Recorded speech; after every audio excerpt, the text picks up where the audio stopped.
Ini agak khusus, ilmu sosial. Dunia sosial itu sebenarnya gabungan antara dunia yang subjektif, subjek A, subjek B, subjek C jadi satu, diikat oleh batas-batas tertentu yang disepakati bersama. Itu kan dunia sosial. Kelas kita hari ini itu kan realitas sosial, dunia sosial. Hubungan saya denganmu itu kan namanya dunia sosial. RT, RW, takmir masjid dan jamaahnya, kampus dan mahasiswa, antara mahasiswa dan dosennya, itu hubungan sosial. Orang belajarnya dalam ilmu-ilmu sosial dan sosiologi. Modelnya, kalau yang tadi subjektif, modelnya Verstehen, kalau ini model kebenarannya bukan dipahami, bukan dijelaskan, tapi disepakati. Dunia sosial itu kebenaran yang berlaku di dalamnya adalah kebenaran hasil kesepakatan bersama. Indonesia itu yang dianggap benar oleh Indonesia dan dianggap salah oleh Indonesia sebagai sebuah ranah sosial itu sebenarnya kesepakatan. Pancasila itu kesepakatan. Undang-Undang Dasar 45 itu kesepakatan. Tapi semuanya kesepakatan. Oke.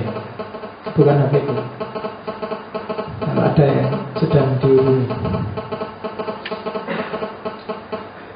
iya, diangkat dulu, saya tak minum sebenarnya. Ya, yuk silakan diangkat yang merasa pria panggilan.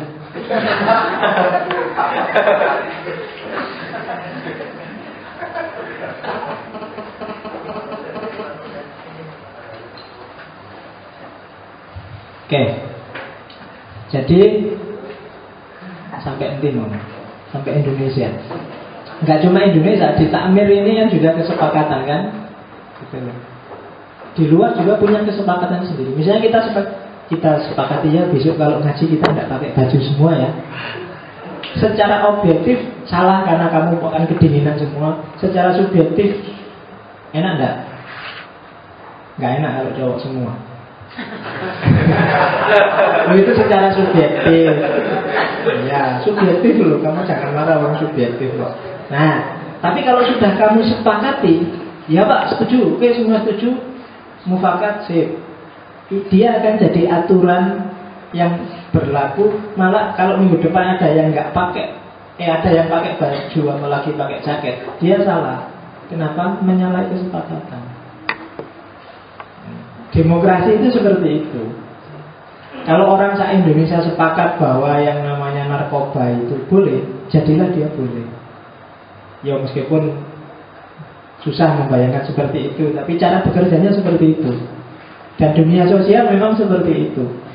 Maka kamu jangan gelisah, ada yang memperjuangkan khilafah, ada yang memperjuangkan negara Islam, ada yang macam-macam. Nanti kalau itu akan sukses kalau bisa mencapai derajat konvensi di Indonesia. Kalau enggak ya tetap akan seperti itu. Kalau lebih banyak orang yang setuju, mungkin separuh lebih, itu bisa memang jadi besok jadi khilafah, jadi negara Islam. Kenapa? Karena memang modus operandinya dunia sosial itu tergantung konvensinya. Tapi semakin banyak orang nggak setuju ya itu perjuangannya masih panjang dan lama. Kecuali pakai jalur kekerasan, represif, itu lain cerita. Dan biasanya nggak akan langgeng. Konvensi.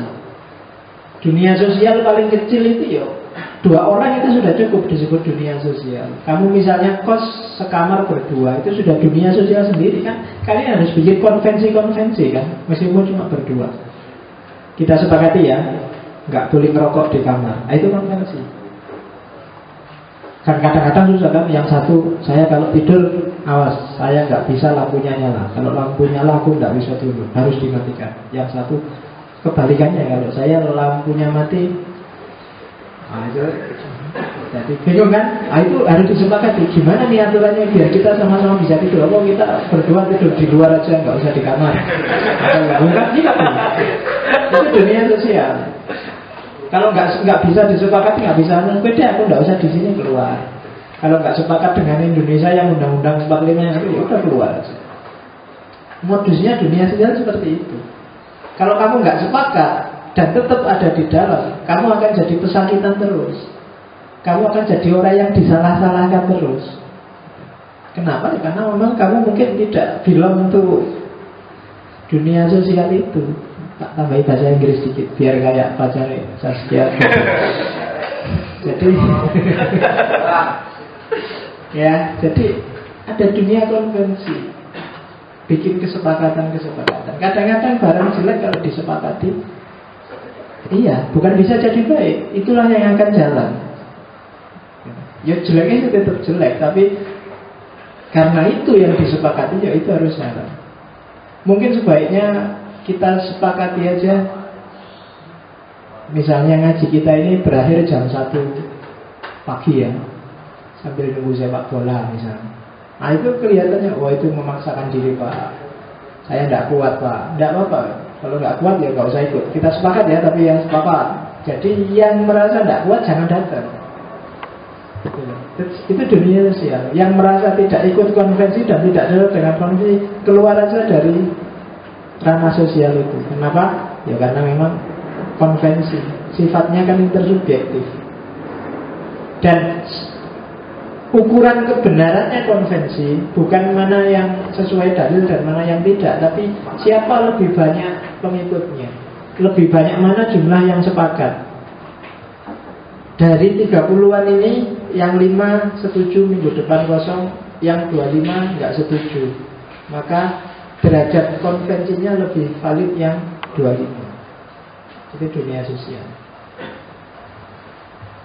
Dan kita belajar ilmu ini, kenapa sih kok kita belajar konvensi, belajar macam-macam? Ada kepentingan apa sih? Untuk emansipasi. Emansipasi itu maksudnya apa ya? Kalau saya sering mengartikan naik kelas.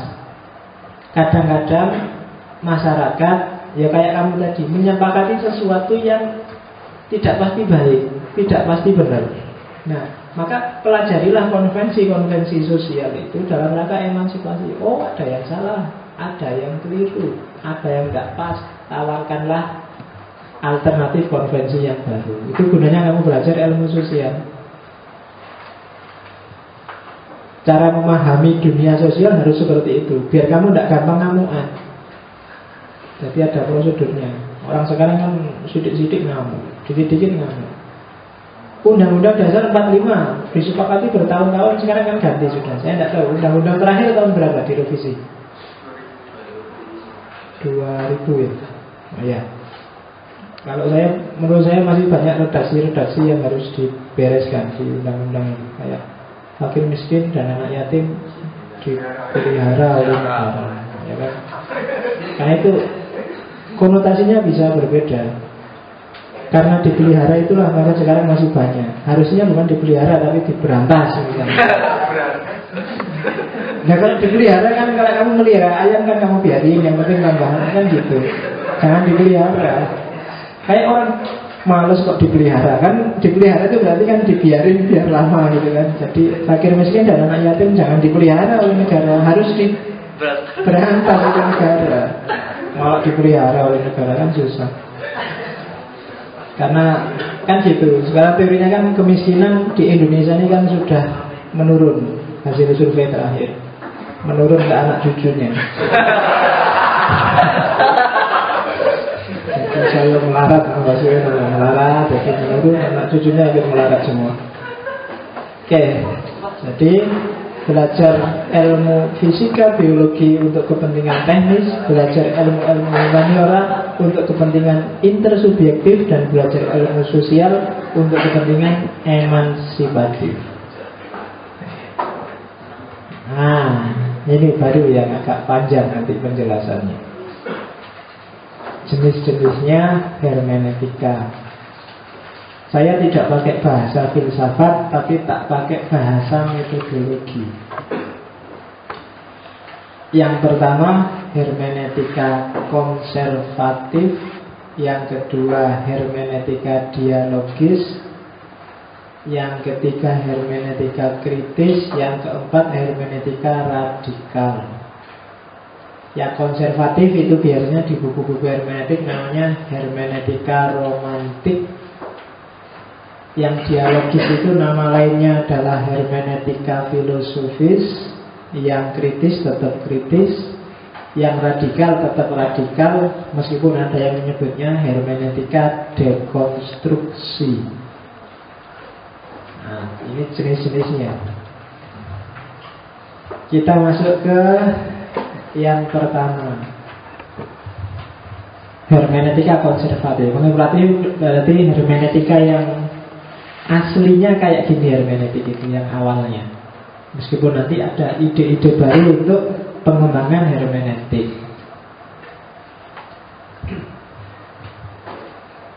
Yang pertama, konservatif itu berarti kebenarannya teks ada dalam maksud pengarangnya dan sesuai dengan pemahaman audien pertama yang dituju oleh teks. Jadi dalam hermeneutika konservatif itu maknanya ada di authornya, ada di yang ngarang.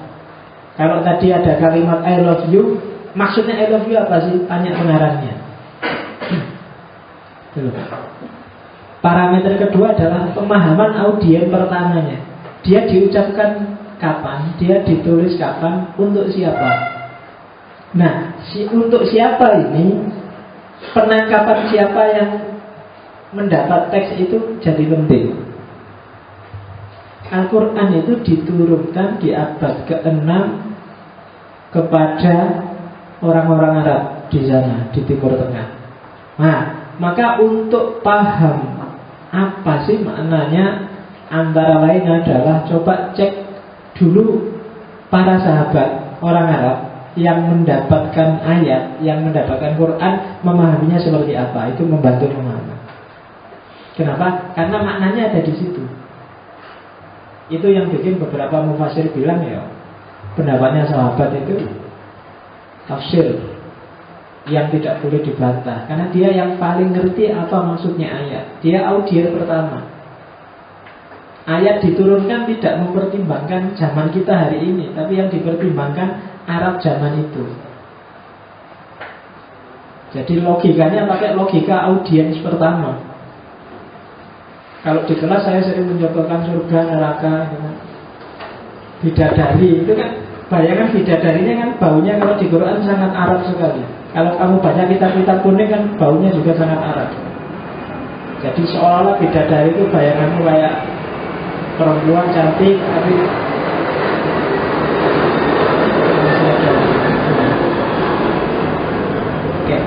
kayak perempuan cantik pakai baju tipis, pakai bajunya mungkin gambarnya kayak kerajaan-kerajaan zaman dulu lah. Terus kan gitu mesti pikiranmu.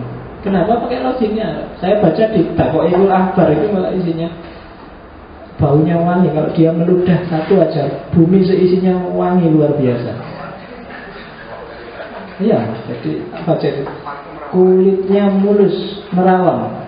Jadi saking mulusnya kulitnya, tulangnya aja kelihatan. Iya. Kamu tidak bisa membayangkan, malah ngerti ya. Tulangnya kelihatan. Jadi bayangkan, itu karena logiknya orang Arab zaman itu. Surga aja kan yang paling sering dibilang Al-Quran, besok kamu masuk surga, di sana tajri min tahtihal anhar, rumahmu besok dekat sungai. Ya kan? Lo itu logik audien pertama orang Arab zaman itu. Cari air susah. Makanya kenapa saya di UIN itu di Fakultas Usuluddin senangnya apa? Karena kayak surga. Di bawahnya ada sungai mengalir. Kacau. Jadi kalau turunnya di Indonesia mungkin nggak seneng ada sungai mengalir di bawah itu. Khawatir banjir lah, khawatir malah kan gitu. Tapi orang Arab seneng karena dia susah air. Jadi membayangkan yang abstrak susah orang Arab membayangkan. Jadi maka Quran menarik hati mereka dengan ilustrasi-ilustrasi sesuai logika mereka. Maka untuk memahami ayat coba deh dipahami juga logika audiens pertama. Jangan terlalu jelimet dulu. Al-Quran memang untuk kita segala ruang, segala waktu. Tapi untuk paham teksnya lebih dulu akseslah Gimana mereka memahaminya dulu. Karena itu membantu pemahaman. Di banyak ayat. Makanya Al-Quran itu kalau ngasih contoh buah kan watini wa zaitun, buah-buah yang ada di sana. Kalau di Jawa mungkin ya demi rambutan dan salak pondong. Buah Jawa, bukan buah Arab. Ya kan? Oke. Kalau binatang juga binatang Arab kan onta, terus domba, udah ke sana. Nggak akan ketemu bebek, nggak akan ketemu demi bebek dan nggak ada. Apalah yang diruna ilal ibili, tidakkah kamu melihat bagaimana onta itu diciptakan?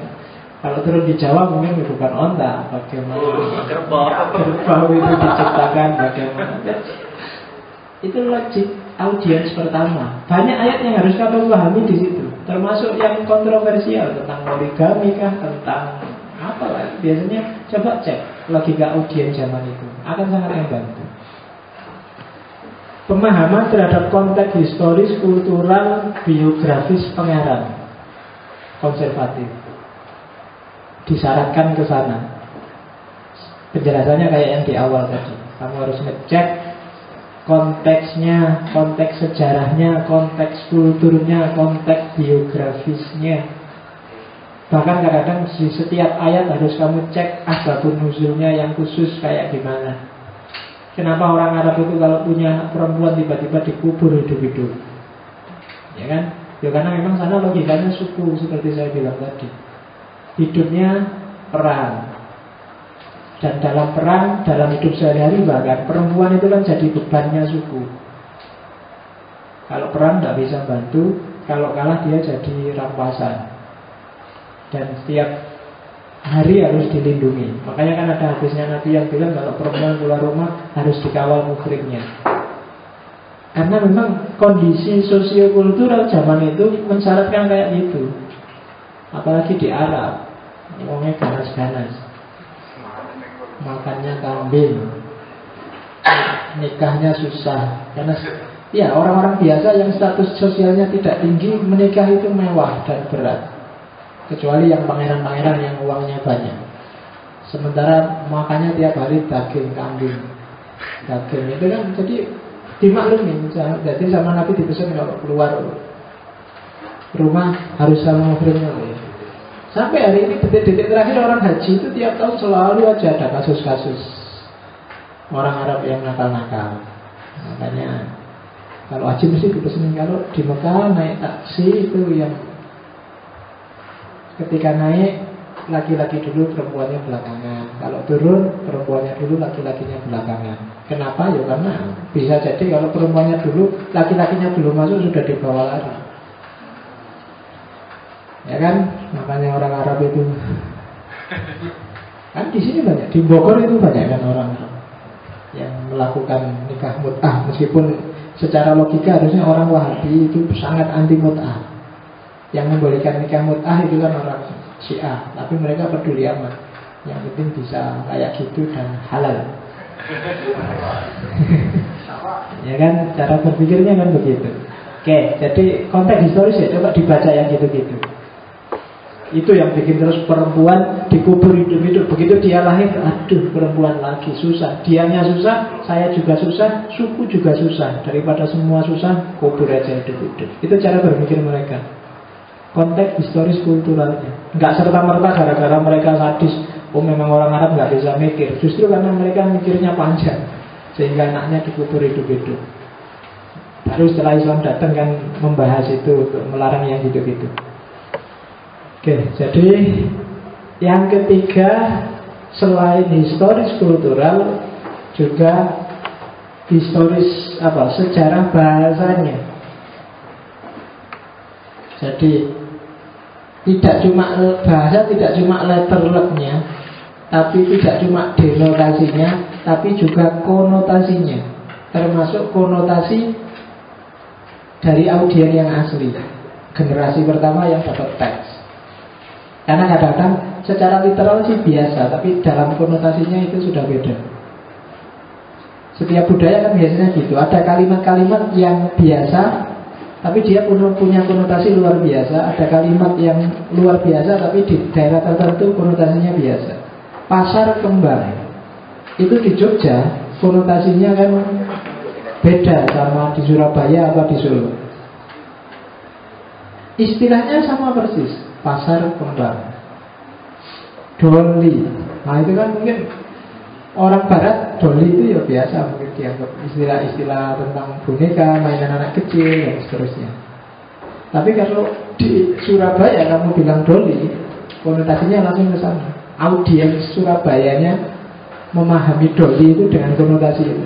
Kamu bilang sarkem, di rumahmu mungkin di kampung, di Surabaya, di Semarang, di sarkem itu konotasinya datar aja, ya pasar kembang, tempatnya orang jualan kembang. Tapi kalau di Jogja, sarkem itu ya kayak gitu. Jadi kalau kamu ditelepon bapakmu, "Piye kabar ini baru studi banding Pak." "Di mana?" "Di pasar kembang." Nah itu kan bapakmu, "Oh alhamdulillah kamu berarti." Iya. Kenapa bapakmu tidak ngerti? Dia tidak ngerti konotasinya gitu. Malam-malam kok di sarkem ngapain nih? Mau beli kembang, mau ziarah kok, mesti gitu. Karena bapakmu nggak paham konotasinya. Maka bahasa jangan dihentikan di bahasa. Kamu harus lihat bagaimana pemakaian katanya dan bagaimana audiens pertama memahami bahasa itu.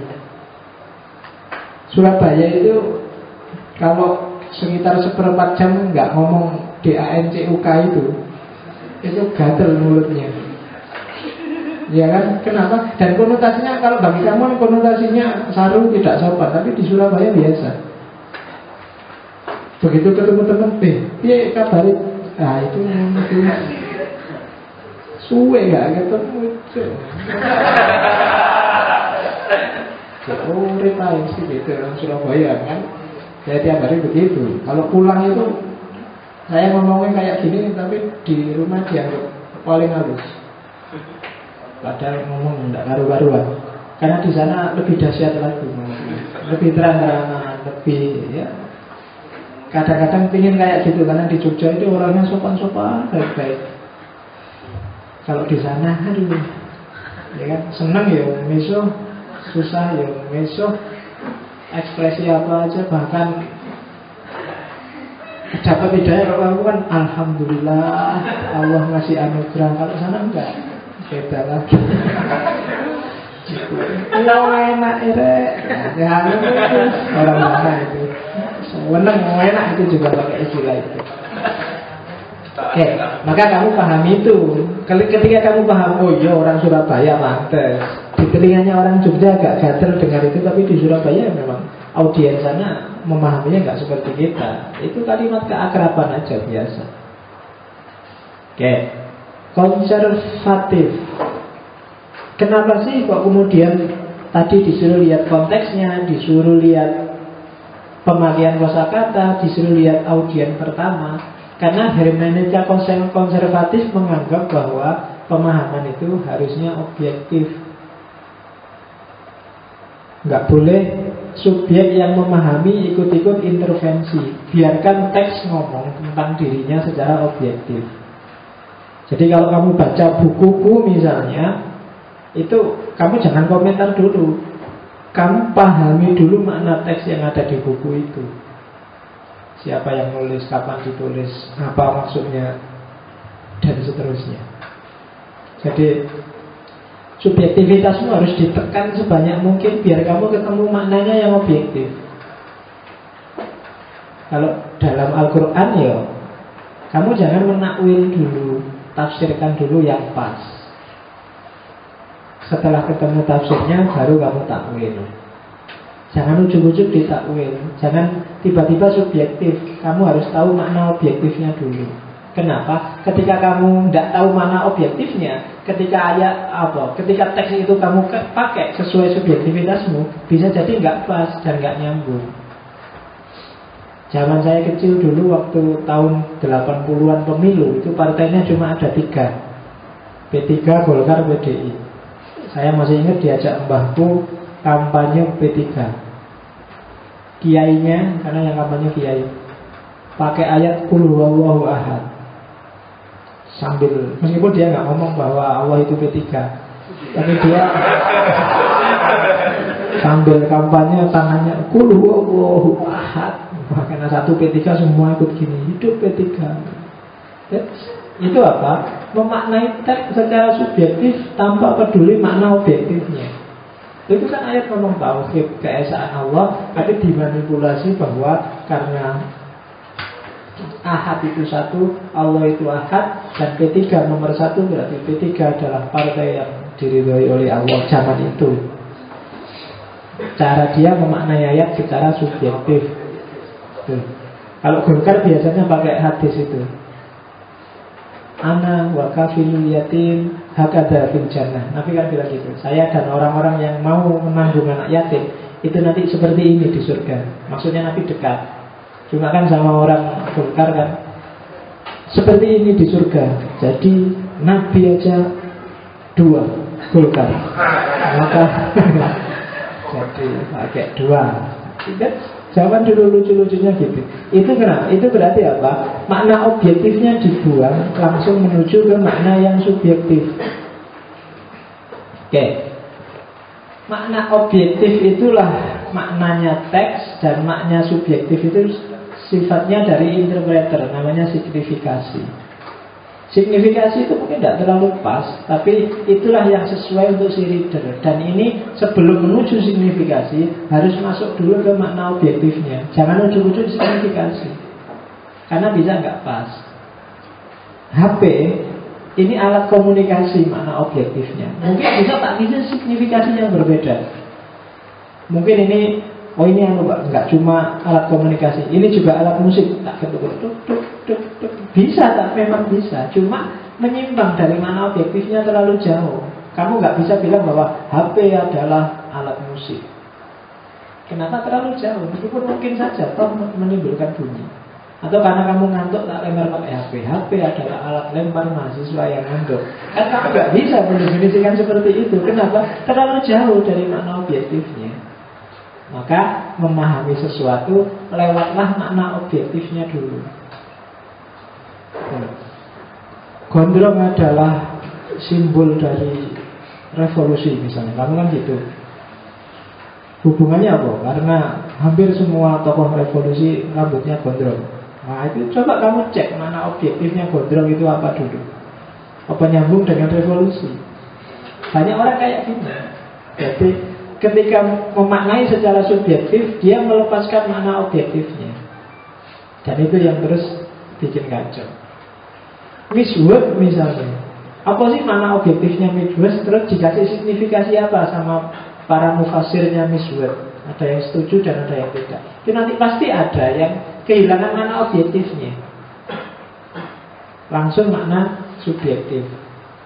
Yang satu pokoknya misword itu mesti haram, yang satu ya halal dong, tergantung isinya. Nah itu macam-macam, ada debat macam-macam. Coba dicek dulu secara ontologis, apa sih misword itu, visi misinya apa, terus kemudian kandungan eksistensialnya apa saja, baru kamu putuskan. Kalau kayak gini, menurut saya misword itu halal, menurut saya misword itu haram. Tapi kan kamu sudah melewati makna objektifnya. Tidak ujung-ujung nggak ngerti-ngerti, pokoknya kata kiai saya misword itu haram, maka dia haram. Itu yang sering terjadi kan. Katanya koran, katanya kiai, katanya ustadz, selalu katanya. Oke. Tokoh-tokohnya itulah, kamu cari di buku-buku pasti ada. Yang kedua, cepat ya, kebenaran teks. Kalau tadi ada di author, sekarang dibalik. Sebenarnya yang menguasai makna itu bukan author, tapi reader, orang yang baca. Reader, orang yang baca, boleh dia melihat teks, boleh dia melihat konteksnya, boleh dia melihat sejarahnya, boleh dia melihat kulturnya. Tapi keputusan terakhir tentang makna teks tetap dalam diri seorang reader. Keputusan bahwa makna objektifnya ini loh, itu kan dari reader. Jadi kata hermeneutika dialogis, yo, di model apapun tetap penguasa makna itu si pembaca. Karena teks adalah sesuatu yang mati, sesuatu yang diam. Bahkan pengarangnya pun sudah dianggap mati, nggak bisa intervensi terhadap pemahamannya orang, maka sebenarnya setelah teks lahir, itu yang berkuasa terhadap makna teks itu readernya, si pembaca. Jadi fenomena tadi ada minuman 3, fenomena rambut gondrong, kamu membacanya bisa panjang lebar, lihat kultur, lihat sejarah, tapi keputusan ini maknanya A, ini maknanya B, itu kan tetap ada diri si reader. Jadi maka katanya hermeneutika dialogis. Nanti tokohnya Gadamer, nama lainnya hermeneutika filosofis, bahwa kebenaran itu adanya dalam diri reader, dalam diri orang yang memahami, dalam diri pembaca, bukan dalam diri author yang dibaca. Kenapa bisa begitu? Karena seorang pembaca itu pasti tidak mungkin bisa melenyapkan subjektivitasnya. Kamu kalau melenyapkan subjektivitasmu malah tidak bisa baca. Apa sih isinya subjektivitas itu? Tak tambahi satu slide.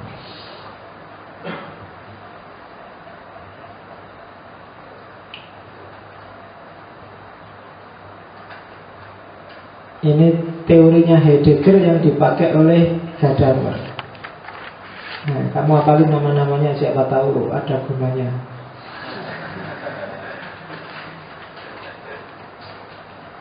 Oke. Jadi subjektivitas itu isinya apa sih? 3 hal itu istilahnya. Vorhabe, Vorsich, sama Vorgriff. Vorhabe itu bahasa Inggris namanya vorhave. Apa yang kamu miliki, apa yang ada di kepalamu, itu vorhabe.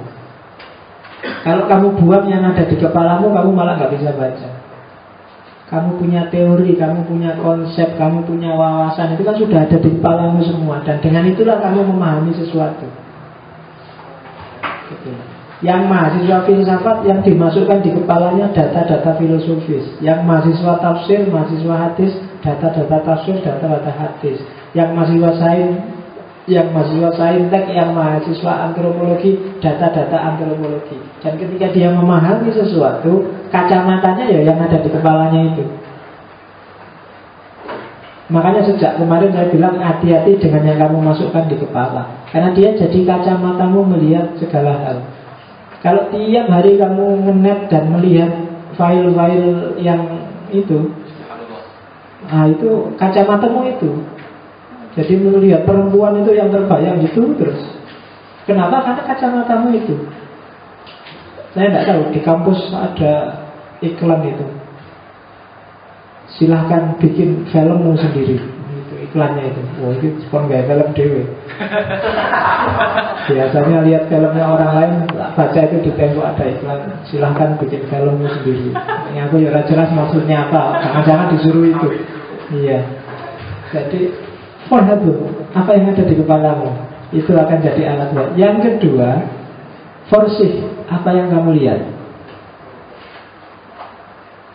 Meskipun lihat film yang gitu-gitu, tapi sebenarnya kamu tidak melihat itunya. Cuma kamu melihat misalnya apa ya, kira-kira model tempat tidur yang disukai orang barat apa ya. Nah, jadi kamu lihat film kancing, buat tontonnya cuma kasurnya aja.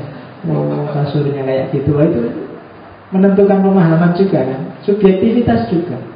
Lihat peristiwa Miswet, yang kamu lihat sebenarnya bukan perempuannya, juga bukan bikininya, cuma kamu mau lihat aspek iklannya, aspek komodifikasinya, bagaimana sebenarnya perusahaan-perusahaan besar sedang berlomba untuk menjual produknya lewat Miswet. Jadi aspek material ekonominya yang kamu lihat. Itu akan beda dengan orang yang lihat misalnya secara teologis, aspek agamanya, orang harus menutup aurat. Beda lagi mungkin secara pariwisata, beda lagi yang melihatnya secara budaya, beda lagi mungkin macam-macam.